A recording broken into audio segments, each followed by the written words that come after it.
The entry of Jesus into human history is when things get really interesting. This is God in skin. The Gospel of John describes Jesus coming into the world as this: God became flesh and dwelt among us. Jesus moved into our neighborhoods. God didn't shout his message from the heavens. Instead, he becomes one of us.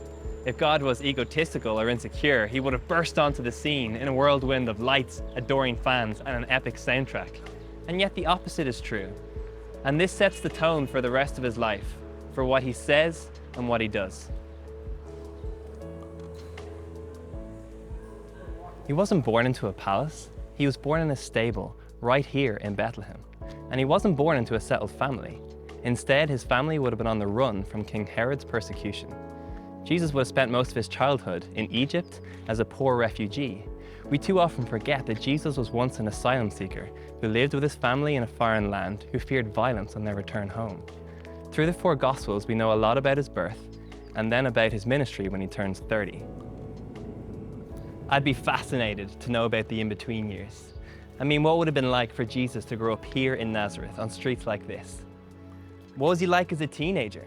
Was he ever bullied for being a goody two-shoes? Was he ever afraid of the dark? Did he struggle with attraction? Did anyone ever have a crush on him? It can be a lot of fun speculating about what we don't know. But for me, from what we can know, the crux of it is this: God becomes human in order to live life in a way that we never could, and to die a type of death that we'll never have to face. And here's the thing. If Jesus was just on a rescue mission, he could have come down to earth as an adult on any given weekend and given his life for us. But instead, we have 33 years of God on earth. That's 33 years of God building relationships with people, showing acceptance even to the outcast, showing love even to his enemies, and bringing healing even to those who weren't even bothered to say thanks. Jesus shows us what God is truly like.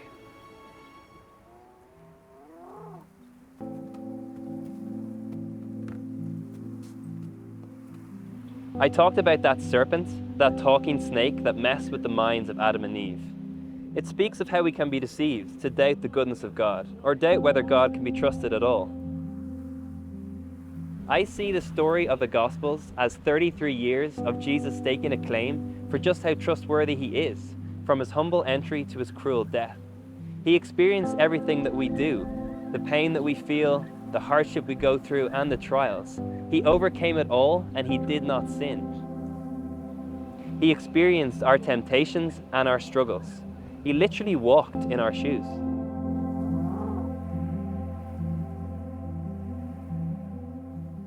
But for me, he's more than a good friend. He's more than a good teacher. He's my savior, and he's a willing one at that.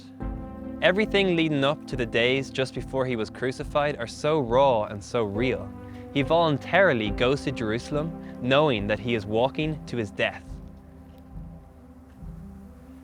On the night before Jesus was crucified, he went to the Garden of Gethsemane to pray about his fear of what was to come.